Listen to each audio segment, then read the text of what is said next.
Come and listen to my story about a man named Jed. A poor mountaineer barely kept his family fed. And then one day he found some food, and up through the ground come a bubbling crude. Oil, that is, black gold, Texas tea. Well, the first thing you know, old Jed's a millionaire. Kin folks said, Jed, move away from there. Said, California is the place you ought to be. So they loaded up the truck and they moved to Beverly Hills, that is, swimming pools, movie stars, the Beverly Hillbillies.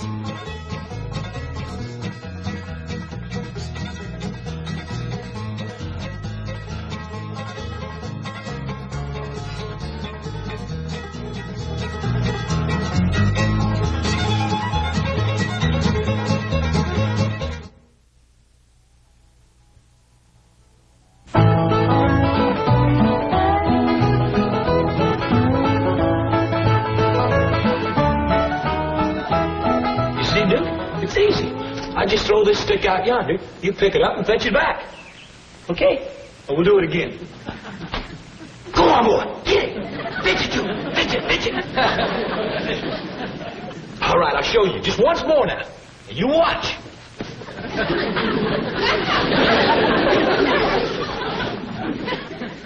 Catch on, Duke? Catch on, boy?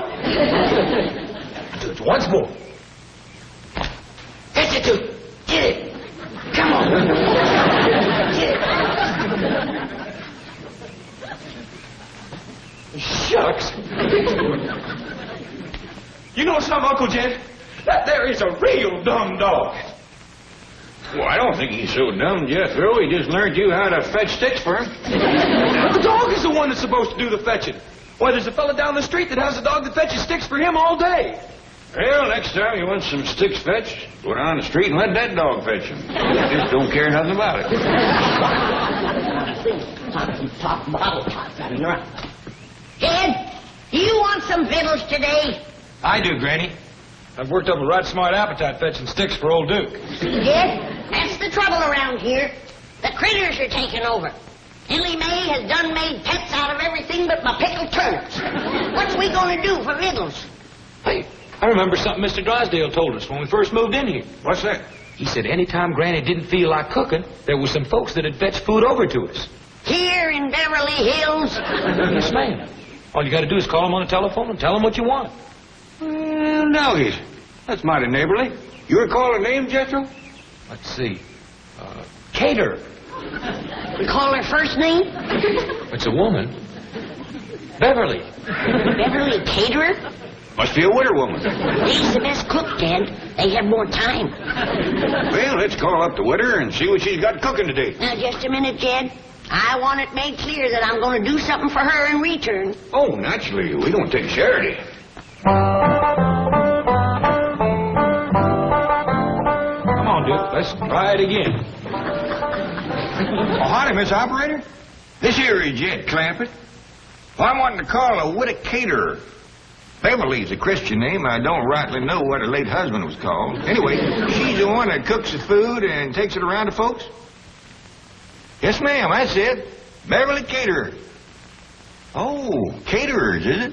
More than one. Looks like the widow's got some young'uns to help her. That's good, Jed. Most times they leave home just when he... Well, thank you, ma'am. What was that you saying, Granny? I was saying that most times the young'uns leave home just about the time that you're...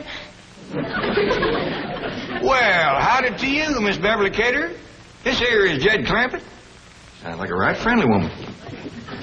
Howdy, Beverly. This here's Granny. I'm a widow myself. And I was just saying to Jed, it's nice when the young'uns stay home to help you. So many times they leave just when you need them most. I'll let you women folks talk about the victuals, but first I just want to say if you ever need a fence mended or a well dug or any heavy work at all, you just call on Jethro and me. Now, here's Granny. Beverly, what you got on the back of the stove this morning? I don't want to put you to no extra trouble. Huh? Well, me, I'm partial to baked possum, but we'll take jowls or fatback or sow belly, any kind of meat will pleasure us considerably. What's that? Bunch of nuts. Well, you can send them along. I'll tell you right now, the critters will get the bulk of them. Now tell me something we can do for you, honey. Do what?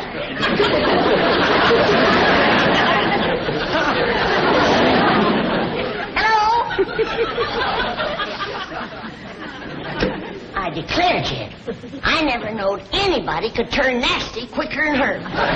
Wonder what set her off? Hard to tell, Jed. A generous woman like her probably gets took advantage of a lot. And tired to boot, I reckon. Uncle Jed, I can't learn this dumb old dog to fetch his stick. Well, Duke ain't about to waste his time chasing a piece of wood. He's a hunting dog. Well, can I take him hunting then? I'd like to see him chase something. Praise be. That's an idea that might put some fresh meat on our table. All right, boy. It makes more sense than fetching a stick, especially the Duke. You want to come along, Granny? No, I better stay here and guard my kitchen. Okay. Come on, Duke. Let's get the guns. Guard your kitchen against who, Granny? Against Ellie's critters, that's who. They's beginning to take over. Why, I can't hardly... That little rascal learned to open the icebox. Them's the last of my pickled pawpaws. Come back here, you hairy little varmints. Get your paw picking paws off of my pickled pawpaws. Howdy, Miss Beverly. It's me, Jed Clampett. Sounds like you're in the right friendly mood again. Jethro's going out to shoot us some fresh game meat, and the monkey got in the icebox, and Granny's right upset. Now, Beverly, could you spare us a jar of pickled pawpaws? What's that? Why, Miss Cater, I never... Hello? Miss Cater? Hey, Uncle Jed, see that Miss Cater being a widow. Such a good cook and friendly and generous and all. How about you courting her? Get Ellie a new ma, huh? I don't think so, Jethro. She's got a temper, goes off just like that. And when it does, she turns plumb nasty. Matter of fact, I'm beginning to wonder whether Mr. Cater passed on natural or not. Just an idea. Come on, Duke. How come you're toting so many guns in that shovel, Jethro? Granny gave me strict orders not to come back empty-handed. I'm ready for anything that jumps, flies, runs, or digs into the ground. Good luck, boy. Oh, gee, thank goodness you're back. I didn't want to disturb you at the meeting, but your wife has been calling frantically. Oh, that woman gets hysterical over nothing. What's it now? Well, it seems there's a kangaroo in your backyard. You see, the slightest little... What? What? A kangaroo? Where did it come from? Australia. That's the only continent where... Oh, I know that. How did it get in my backyard? Well, your wife was rather incoherent, but Ravenswood said it's from the Second National Bank of Melbourne. Second National Bank. Oh, that's where Gene Sandbloom was transferred to from... That explains his Christmas card. May I share the humor of the situation, Chief? Well, I sent him an alligator wallet, so he said he was going to send me a kangaroo pouch. Kangaroo pouch! On the hop, as it were. Mr. Sandbloom does have a sense of humor. Yes, we'll have the zoo pick it up. I'll call Margaret. Mr. Drysdale's office? Oh, Ravenswood. Uh-huh. Mm-hmm. Good, I'll tell Mr. Drysdale. Oh, and don't worry about the kangaroo. The zoo will take care of it. Right. Cheerio! Ravenswood has your wife under sedation, and she's resting comfortably. Oh, good.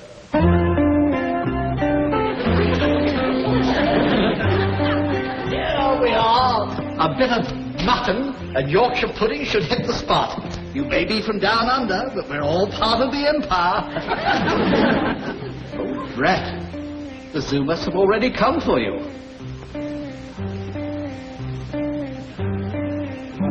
Oh, I'm going to cook up a rabbit stew. Soon as Jethro shoots me one or two, then we'll all sit down to the table and we'll eat, then we'll eat.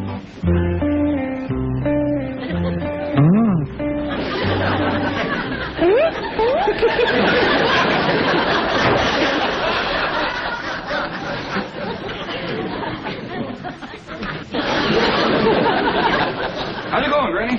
Kid, did Jethro leave to go hunting yet? Yep. Well, he needn't have bothered. There's a jackrabbit out back that high.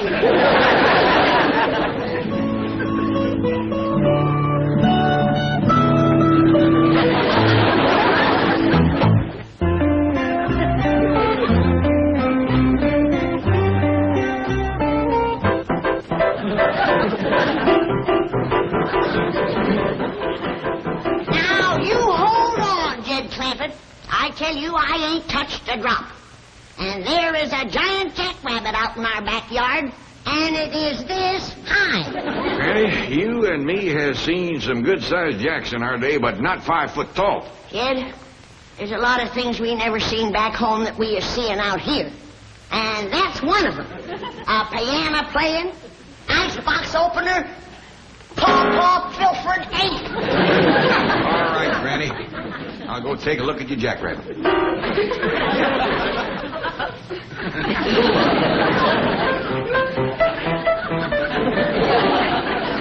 on, you can see for yourself. He can jump over this house, I tell you, in one hop. Whereabouts is he? I don't know. But sure as I live and breathe, he was sitting right there, 5 foot tall and looking me in the eye. 5 foot tall sitting, was he? Yes, he was. Where did that jackrabbit go? Well, why don't you look out front? Maybe he hopped over the house, just like you said. You think I'm talking nonsense, but you'll see, because I'll find him. What's all shouting about, Granny? Nothing. Don't tell her, Jed. I don't want her making a pet out of all that meat. Let me go in the kitchen and get out my biggest pot and start peeling taters. Lots of them. Here, Jack. Here, Jack. Here, Jack. Who's Jack, Paul? Never mind, Ellie. Just try to keep your critters from pestering Granny. You got her so upset she's got into her jug, and now she's seeing visions. What kind of visions? Yeah, well, I reckon it's all right to tell you. Granny thinks she's seen a 5 foot jackrabbit.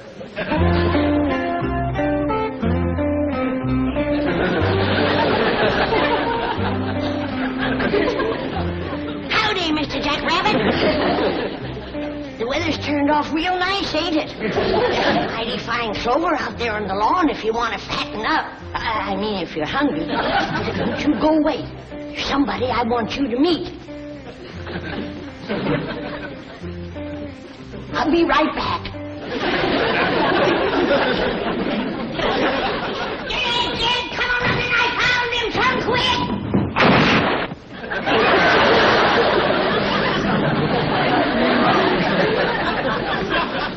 Dad, I seen him again. The giant jackrabbit. I bet you did. He's right out front. Come on, I'll show him to you. Maybe you better lay down a spell. No, he'll get away again.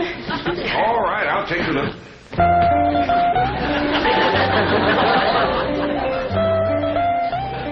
You see him, Dad? I lost my glasses. But he must be out there somewhere. Well, yeah, I see him. Is he out on the lawn eating clover? Great big old pink jackrabbit. Pink! Now, don't get upset. There's other colors, too. There's a blue one. There's a green one. Here comes one with purple polka dots. I wish I could see him. What's that you say, Mr. Jackrabbit? All right, I'll tell her. He says he thinks you ought to go in and lay down. Yeah, I think I better have Jed. Howdy, Miss Jane. Jethro! And you've got a wonderful surprise. But why do you look so worried, noble beast? Because I can't find no good hunting place, that's why. And Granny gave the strict orders to bring home some meat. Oh, Jethro, food should never be a problem to people of your means. There are markets, supermarkets, caterers. Uncle Jed called that there Beverly Caterer. He got mean-mouthed something awful. Mean-mouthed? Yeah. He says she's the nastiest tempered woman that ever answered a telephone. Well, Mr. Drysdale shall hear this. The bank has a substantial interest in Beverly Caterers. You wait here. Well, howdy, Beverly. This is Jed Clampett. You're sounding right pleasant again. Now, wait, ma'am. I ain't called to ask for victuals. It's just that Granny's laying down with a right smart headache. I was wondering whether you could fix her a poultice. Tell her to do what? Well, I don't hardly see how that could help a headache. Now, wait a minute, man. Don't go flying off the handle. I just... Hello? Hello? No two ways about it. That woman has got a temper like a wet hornet. Hello, Beverly Caterers. One moment, please. Hello. Have you spoken to a Mr. Jed Clampett today? What? Now, just a minute, young lady. What is your name? What do you mean, put and tame? Now, you put Mr. Tinsman on the phone and tell him it's Milburn Drysdale calling. Well, the nastiest tempered young woman I ever spoke to.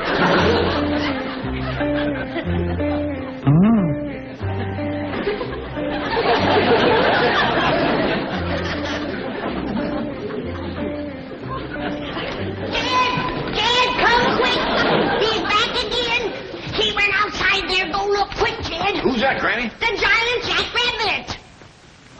Oh, him again.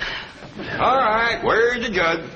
What jug? The jug that rabbit keeps coming out of. The jug gives you that headache. I ain't touched the jug. I busted my head running into them curtains. Yeah, sure. They'll do it all right. I gotta catch that giant jackrabbit. Where's my shotgun? Well, Jethro's got it out hunting. Well, then we gotta catch a snare and put a snare out for him. Granny, wouldn't you rather lay back down and let me bring you a nice big cup of black coffee? Now, I'm gonna catch that big giant jackrabbit whether you help me or not, and I don't care. I'll help you. All right.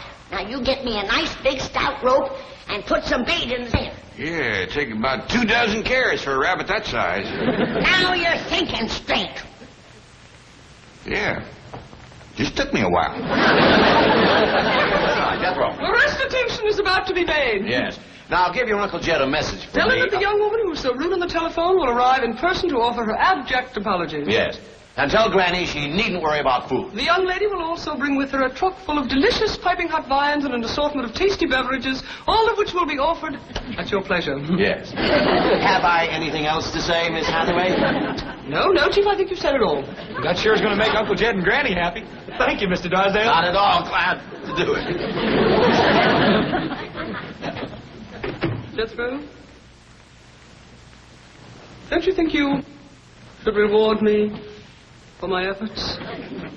Well, all I got with me is a nickel and 2 pennies, but you can have that. There are other ways for a handsome young man to reward a young lady. There is? Yes. Tell me, do you enjoy kissing? Well, I like to kiss girls. Well, then, I'm going to close my eyes, and I want you to enjoy yourself. Go ahead, Jethro. Enjoy yourself. I am. Get out of here, you shameless vixen! Yes, ma'am. Come on, Duke. Thank you for the kiss.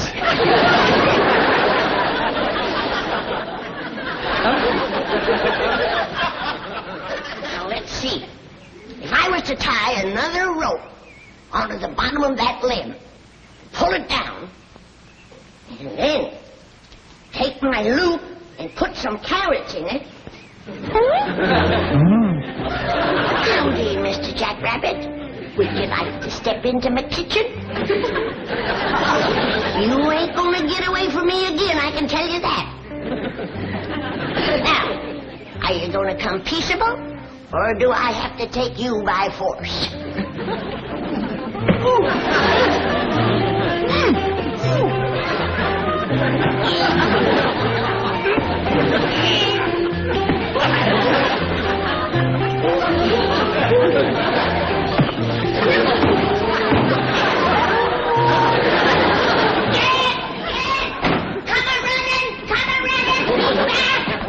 Quieten down, Granny. What's the matter now? The giant jackrabbit. I had him cornered, but he fist-fought me.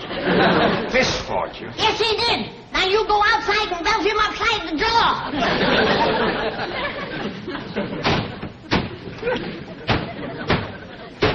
Granny, where are you hiding them jugs?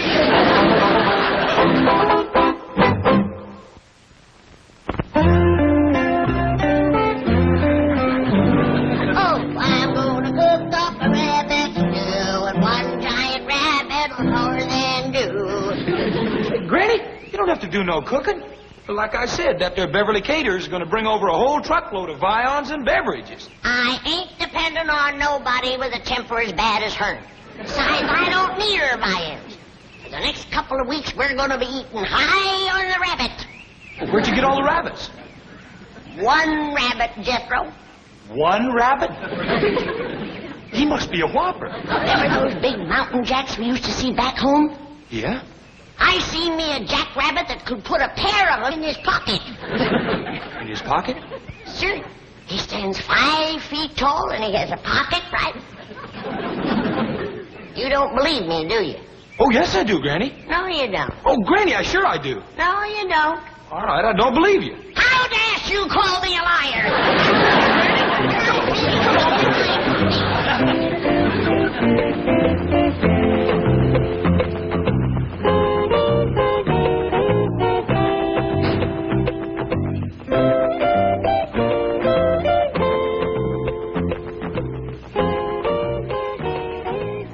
Mr. Tinsman, do I have to face Mr. Clampett all by myself? Yes, you do. You're the one who insulted him on the phone. And you're the one he'll expect an apology from. But he talked like a nut. Miss Billington, a man as rich as Mr. Clampett may talk like an eccentric, but never like a nut. I sure hope he'll forgive me. He'll forgive you. If he's anywhere between 15 and 95, he'll forgive you. I'll take the food round to the kitchen.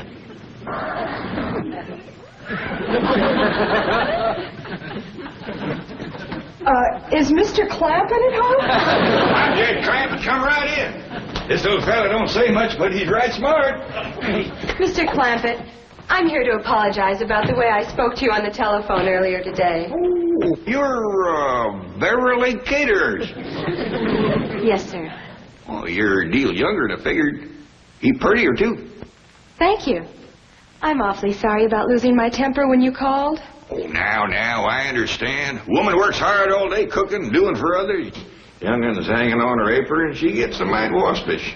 And you not having a husband to help. Yes, that's right. I don't have a husband. How many youngins you got? Young'uns? Helping you with the cooking and fetching over to your place. Oh, help. Well, let's see. 7. 7? Well, you must be from our part of the country. Got started young, didn't you? Well, come on. Granny be wanting to meet you. She's out in the kitchen.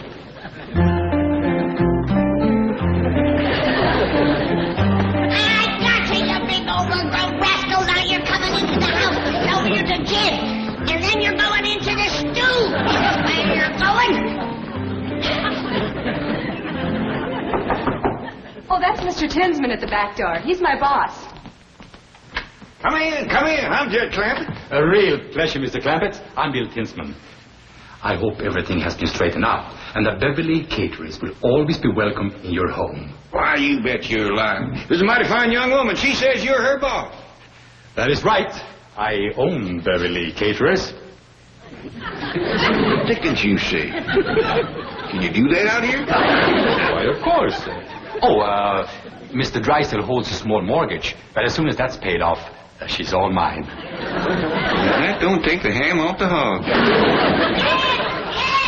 Now, Jed, you can see I ain't been at no jug. These folks is Beverly Caterers and Bill Tinsman. These are the ones that does all the cooking. I hope we can cook for you, Granny. You can commence with this one. I caught him, now you can cook him. Why, you little varmint, you untied my giant jackrabbit. Giant JackRabbit? Yes, my giant jackrabbit. That's what I wanted you to cook for me. He stands about 5 foot tall, has brown eyes, and a pocket right here. Now, don't you go away. I'll go get him for you. We'll be back directly. You all go in the parlor and let the little fella play piano for you.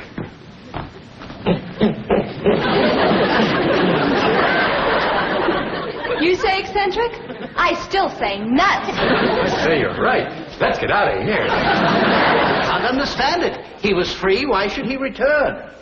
Something must have frightened him. I'll say, if he prefers this crate to freedom. Yes, but what could it have been? Hello, over there. Yes, Granny, what is it? You see anything of a jackrabbit? No, we haven't. You won't find any jackrabbits in Beverly Hills, Granny. I'll telephone the zoo, sir. I say there's a giant jackrabbit around here someplace, and I'm going to find him if it's the last thing I ever do. Sure you are, Granny. Now, come in, lay down, and I'm going to get that nice Beverly Caterers to make a poultice for your head. Granny, you caught some in your snire. See, Jed wanted to tell you. What'd she catch, Ellie? Jethro! Hey, Uncle Jed! Cut me down! Uncle Jed! They cut me down! Why, Uncle Jed?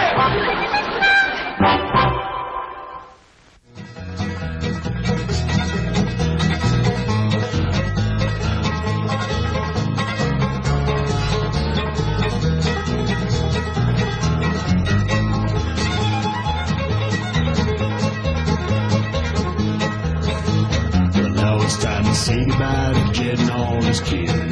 They would like to thank you folks for kindly dropping in.